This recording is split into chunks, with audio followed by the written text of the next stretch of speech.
in Chicago, Wednesday, September 26th. Lots going on, folks, but let's get into the zone. It's been a while, the cash money zone. So we're seeing about nearly a 3% move back here in the S&P. As soon as we saw yesterday the visions and the sites over in Spain, the streets, the violence, the anti-austerity implementation, we really saw people come into the treasury market and we saw them start to hit all the equities across the board. They started to hit oil as well. So right now, Armageddon in the last 24 hours all of a sudden crept back in the market. But I think folks are overplaying this. It's nearly a 3% move to the downside. So I think there's some buying opportunity if you're looking to get feathered in there, because at the end of the day, folks, the central bank promises have not gone away and they will not abate anytime soon. So I'm in the camp. We're seeing oil under $90. It's a nice Fibonacci at ITZ stock charts. He has a nice little Fibonacci play out there. They had 88, 90 level. We should see a little bounce back here, but at the end of the day, we're going to see oil continue to follow market sentiment.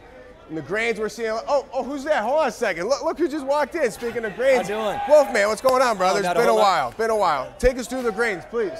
Well, what we've seen here is, I've been talking about this 730 area in the corn. We broke below that today. There was a huge amount of volume right there at the 730 strike, or at the 730 future strike. Now, after we've gotten below that, you've seen a lot of panic going on.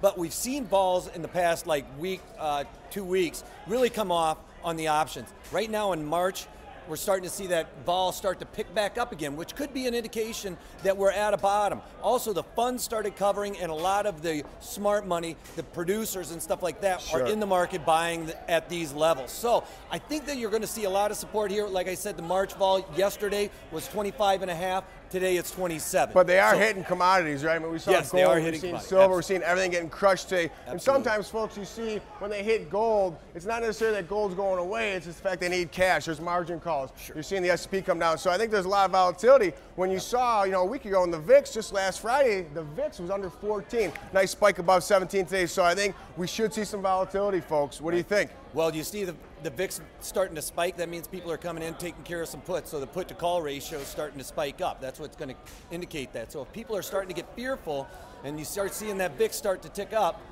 And they're buying treasuries. 10-year went down to 1.62 today. So, we're seeing a couple of different market movements here. I think we got a lot of volatility going into next week's October 3rd first debate. 48 hours ago, Romney was out. All of a sudden, the S&P is down 3%. Romney's got a chance again. It's pretty sensational, folks. So stay tuned. From the Floor Senior Group, I'm the Killer. This is the Wolfman. You better be watching. We'd love for you to comment here. And one other thing from the floor is to be the hammer. not the nail. Take that.